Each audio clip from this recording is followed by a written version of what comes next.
good? Got some new Roomba. These are the robotic, I think these were like the first guys that they did the robotic vacuum. Now they've expanded. There's a new application. These things are about 1 billion times smarter than they used to be. You're setting up boundaries and they're avoiding the pet bowls and you're just not thinking about it. You're just enjoying your clean space. That's the proposition. You're sitting on your butt, you're watching Netflix and your place is getting cleaned. I don't know, that is what you want. There's another device on the table. This is not even a vacuum anymore. This one is even cleaning the floor. Anyway, this one kind of struck me immediately because I was looking at the side of the box here and I see that this unit actually takes the dirt that it collects and sends it up into a separate bag that you dispose of. And this is, I mean, that's the hard part with these things, is emptying them out and then the dust is going all over the place. So maybe they solved that on this particular model. What it looks like on the underside, automatic dirt disposal, perfect edge technology, and it's called the S9 Plus, which I was amused by because it sort of sounds like a smartphone. They know their clientele. Don't you want the new S9 Plus? I'm gonna pop this out of here. Actually, maybe I could just tip this. This looks like the actual vacuum over here. Put that down first. Accessories, oh my. Is this the base on the other side? Okay. Whoa. Yes, that is the base. And a tremendous amount of protective packaging. This is where your Roomba is going to charge, but it's also where your dirt is gonna go. Ooh. You lift this, what do you have? Oh my, you have a little bag. My dirt goes in here. Look at the opening on the side. My dirt is going in the bag. You're sealing the bag. You're staying very clean. People are concerned about this right now in 2020. You try to keep it contained. You pull the bag, you empty it out. We've got extra bags, of course. We have a power cable. There's a filter over here that's probably gonna fit to the actual robot vacuum itself. What would you call this? This is a brush. It's a brush and it rotates and it cleans. All right, so that's kind of a look to it with the brush. That is metal, that's cold to the touch. Sensors and cameras all over the place, as you would expect on a vacuum of this type, an intelligent, not your everyday vacuum. You have a kind of combination of textures here to pick up whatever type of filth exists in your premises. Very complex. To start, you'll need your robot charging station and power cord. Place charging station near an outlet in an area with good Wi-Fi coverage. So that's their only recommendation. You'll be using the iRobot Home app, which I've been told is a new application with all sorts of new features. After you've got the app, you're going to manage all your cleaning right from your mobile device, and you won't have to worry about it or think about it. Place it, yes. Plug it in, yes. Wake up the Roomba. Place your robot on the charging station by lining up the metal charging contacts. Well, let's go ahead and have this adventure then, why don't we? Metal charge contacts. I believe we've done it. After a few minutes, a sound will let you know it's awake. So, let's go ahead and check out the new iRobot Home app. Press and hold the spot button. So that's a spot cleaning button and a home button. Press and hold the spot and home buttons on the robot simultaneously for 2 seconds. The lighting has now changed. We have blue, a wonderful ambient blue. Welcome to the world, S955020. So happy to have you. S955020 cleans in systematic rows across the center of rooms and then the edges. It'll avoid and redirect away from stairs, but is able to navigate over thresholds. It'll return home to recharge and pick up where it left off if the battery runs low. You see the beauty of this? You never have to think about it. It'll learn and create an interactive smart map of your home while it cleans. So depending on the level to which you want to configure its behavior, you can set up zones and all that, or you can just have it boot around and figure out your layout. Gives you control to tell the device to clean specific rooms in targeted areas. Maybe you won't keep it out of an area. You're trying to have a romantic dinner and then the Roomba's trying to ruin it, you know? No need to worry if you rearrange furniture. It's gonna adapt to the change. Prep your home. Pick up cables, cords, and toys. So they're telling you, like, listen, it's a robot.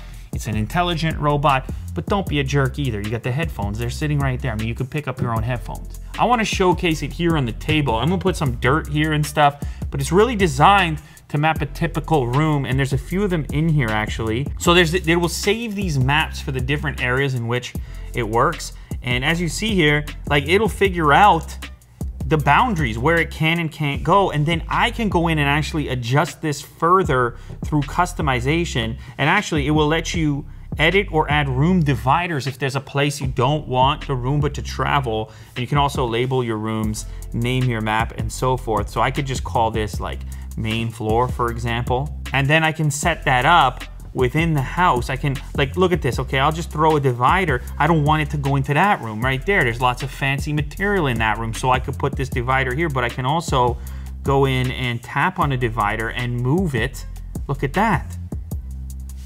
And just set up different sections for this vacuum to operate within. I'll add it right there. They kind of actually guessed the threshold to the next room. Now, this could be useful to you as well if you have some sort of a drop-off. Maybe you have a staircase, maybe you have a couple steps down to another area.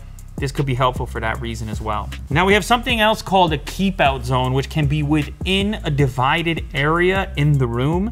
Keep out zone is an area you want the Roomba to avoid.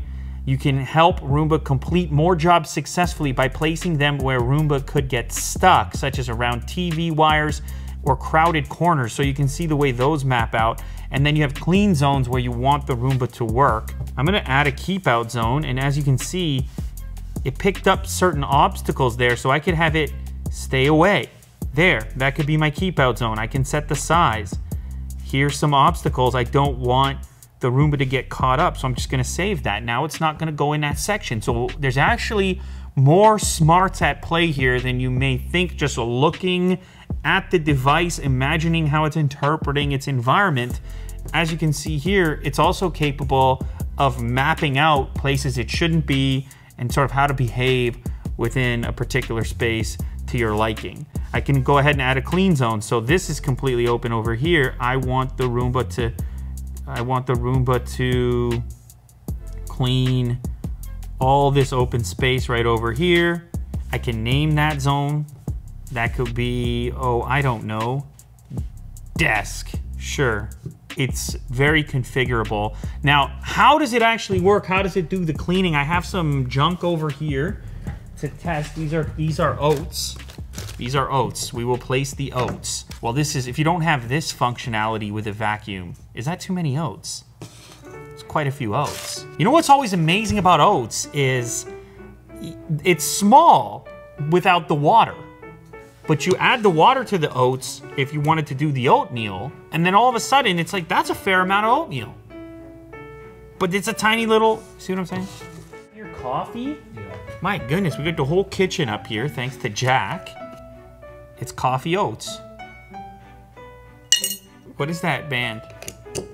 With the oats. Yeah, Holland Oats. Now we got coffee and oats. All right, we're gonna go ahead, start it up. Look at this. Oh. Whoa! To be fair, this is a difficult environment, right? Because this is a treacherous scenario for a robotic vacuum. It's got to deal with the edges of the table as opposed to a floor. And it could be catastrophic if it doesn't judge the area correctly. I mean, it would go, it would die, it would drop, it would crash.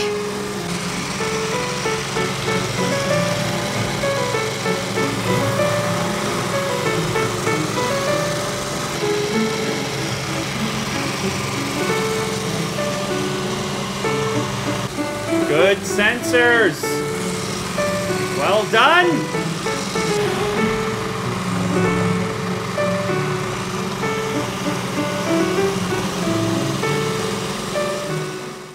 really, for a table like this, you would probably do a spot clean rather than a map. I'm realizing that now because it's trying to create a map for the table, but that's more intended actually for a room that it's going to be frequently in. Now I'm curious about the spot clean function. Yeah, it's like as if you have a spill or something and you want to target the Roomba at the specific region where that took place. It's cool how it predicts the slamming as well, as opposed to just wham right into those lights over there. It kind of slows down and butts up against it without too much damage. So the Roomba also has integrations with your smart home stuff, whether it's Amazon Alexa or Google. You could say, Roomba, clean my kitchen, and get it moving just with your voice. So within the favorites section of the app, you can tap to clean only your preferred rooms, which could be high traffic areas or even under a kitchen table, for example, after dinner. There may be places that you want the Roomba to go more frequently as opposed to always covering the same rooms.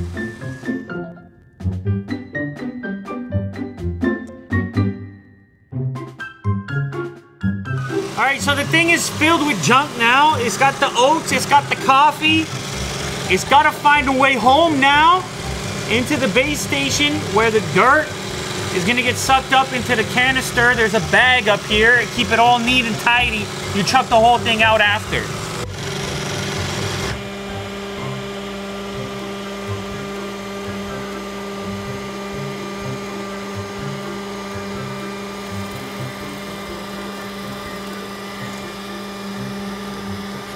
All right, now listen for the next part. See that? From the canister in here up to here. And then it can just head out again and you empty that out every so often. So that's a key type of thing, because with a lot of these units, you pull the little container out and then the dust is going in the air and it kind of defeats the purpose. You got all these filters and everything on there to stop the contaminants from entering the airspace, and then you just pull the tray out and it goes poof. So this is a really cool setup. It can go right back out and start cleaning again.